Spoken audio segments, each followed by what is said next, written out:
All right, my friends, the climax of Romeo and Juliet. This is where all of the conflict kind of comes to the head and everything is going to be worsened for these young lovers rather than better. So when you think about this scene, this pivotal scene, I want you to think particularly about pride and ego. The love of these young teenage boys' pride, the love of their ego, the fact that they have to prove themselves to each other, how tough they are, how right they are in their anger, can destroy this pure and romantic love that Romeo and Juliet have for each other, this positive and wonderful love that could lead to romance and happiness and family is ruined. Usually, when I think about Act 3, Scene 1, there are two Michael Jackson songs that I think about. So, at the end of this video, I would definitely suggest that you click on this link. Just look at the videos again, the imagery in those videos, and think about the lyrics. And think about how you can apply some of the lyrics to the play. So when Benvolio and Mercutio open the scene, they're discussing this conflict between Tybalt and the Montagues, especially since he sent this formal duel, this letter to duel to Romeo. And Benvolio knows that there could be a fight. And he says to Mercutio, if we meet these Capulets, we're not going to escape a brawl or a fight. So we should just go home. Let's just be over this.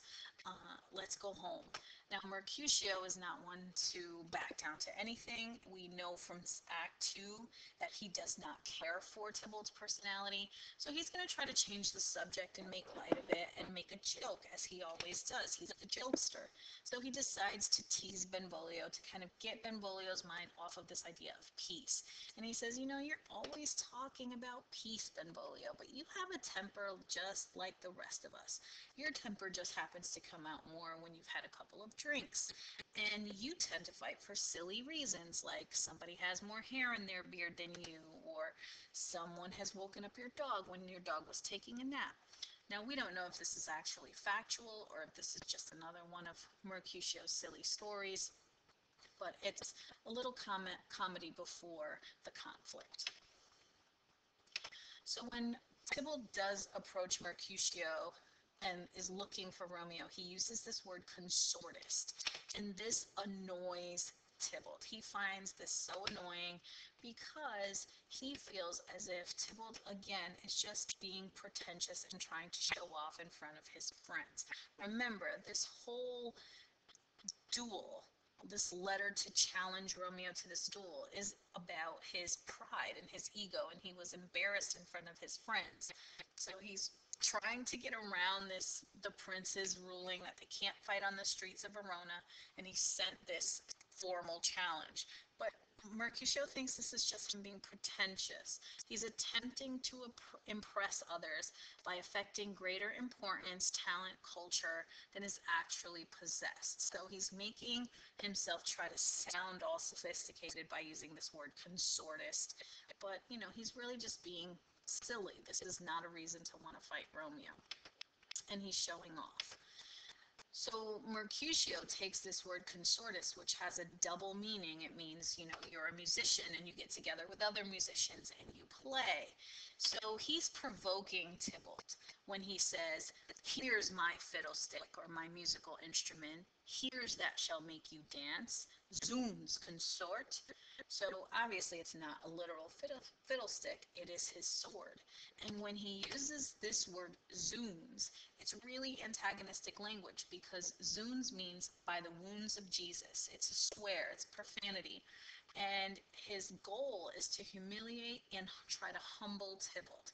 He wants Tybalt to know, I'm not afraid of you. We're not going to back down just because you put on this big show in front of everybody and you want everybody to be afraid of you. Now, Mercutio's reaction is important because it shows that he himself has a personal dislike of Tybalt. Mercutio is disgusted by his behavior. Mercutio likes to have fun, he likes to joke around, but he's not a pretentious, show-offy kind of guy. He likes people who are more what we would call down to earth. The fact that Tybalt just likes to brag and he likes to dress the part, it really rubs him the wrong way. So when Romeo responds to Tybalt with kindness and deference and humility, after Tybalt says, "You have injured me, you've insulted me," and Romeo says, "I do protest. I never injured or insulted thee." This really is going to bother Mercutio. Romeo goes on to say, "I love thee better than thou canst devise." Of course, you guys should be paying attention to the fact that Shakespeare uses the word love a lot in this scene that is all about violence. Okay, so Tybalt comes on the scene and he says, the love I bear thee can afford no better term than this, thou art villain. Okay, now really it should be the hate. So you guys need to be asking yourself, why did Shakespeare use the word love instead of hate? And hidden in the answer is the message that Shakespeare is trying to send to us as the audience. Now, Tybalt responds to Romeo saying, "Please, I love you. I can't tell you why I love you yet, but I do." He says, "Boy," which is obviously an insult, trying to bring Romeo down beneath him. "This, your talking here, is not going to excuse the injuries and the insults that thou hast given to me." Even though, again, Romeo did no such thing. So he rejects Romeo's trying to squash this whole thing and be friends. Two versions of Romeo and Juliet that we're going to watch have different interpretations of this fight scene. And we're going to talk about how the director has one of the directors has it be more playful, and one of them has this fight scene escalate more quickly into serious violence. Mercutio's watching Romeo be so submissive, and he says, "Calm, dishonorable, vile submission." He thinks Romeo is being a coward. He thinks Romeo is intimidated and that Tybalt is just this huge bully.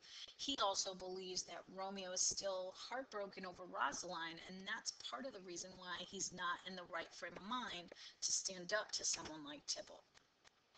So Mercutio makes an important decision. He decides to attack Tybalt. He thinks, again, he's doing the honorable and noble act by fighting on behalf of his friend.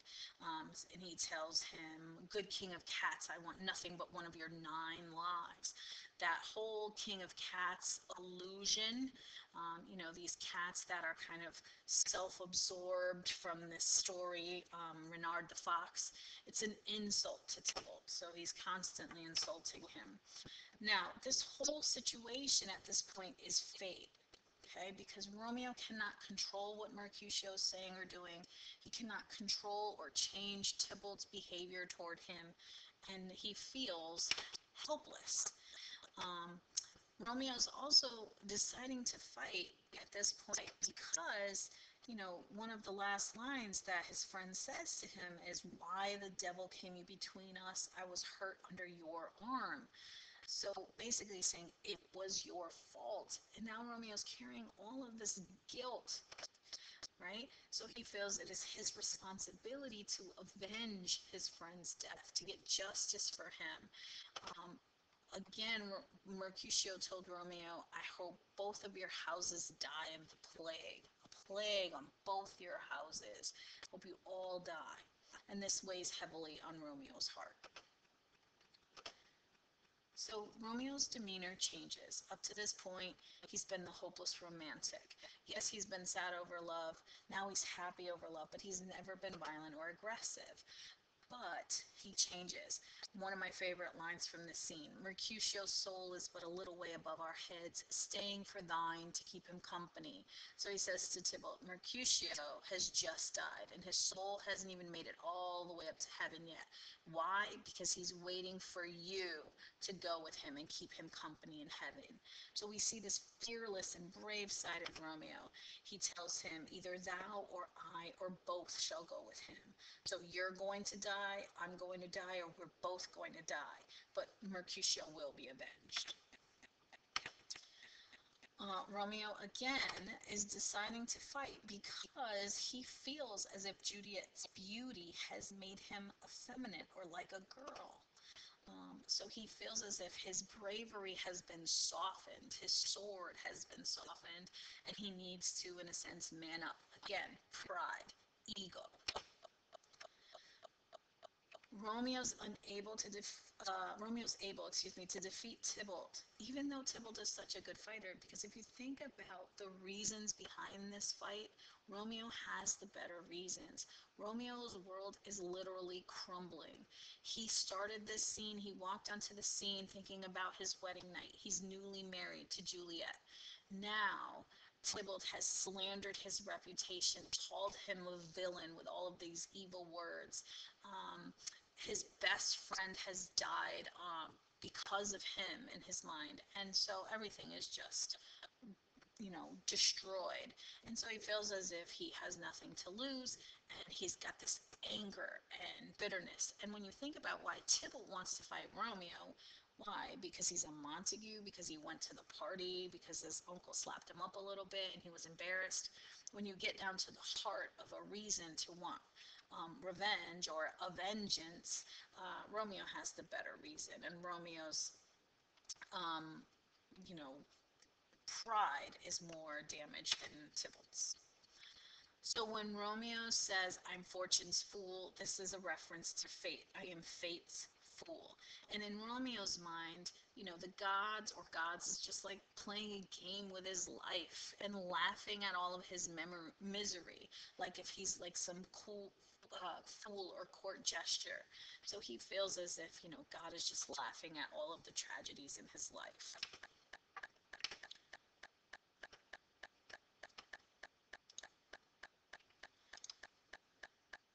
Benvolio's mostly honest with the prince, but he does omit the fact that Mercutio was provoking Tybalt the entire time, and it was Mercutio who attacked Tybalt. Benvolio makes it seem as if when Tybalt couldn't get Romeo to fight, that he just turned his attention to Mercutio and just attacked Mercutio. It's actually the opposite. When Tybalt couldn't get Romeo to fight, Mercutio attacks Tybalt.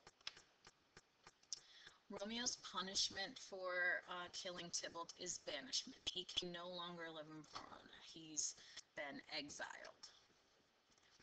This is pretty lenient when you think he could have been killed, because that was what the prince said initially. If you fight on the streets of Verona again, you will be executed. But the prince says, my blood for your rude brawls doth lie a-bleeding. So he realizes that, Mercutio was his kin, and he would have had to kill Tybalt anyway for killing his kin, and he's probably been too lenient with these families up to this point, so he wants to really make an example of them. So he wants to immerse both families with a strong fine to make them repent or feel badly for his loss, the loss of Mercutio. So he figures by banishing Romeo, that's punishment for the Montagues because they won't have access to their son. It's punishment for the Capulets because they don't get to have that justice of Romeo dying and for killing Tybalt. So they have to live with the fact that the murderer or the killer of their nephew is still alive, and that will be a constant punishment for them. I would suggest that, again, you end with thinking about this song from Michael Jackson. Again, it's all about ego and how that pride and ego can destroy this beautiful concept of love, even though the love of one's pride is another form of love, and the love of hate is another form of love. So I would highly recommend that you look at those, try to make those connections. Also go back through the scene and look for those similes, metaphors, personification, and language analysis. Okay, thanks.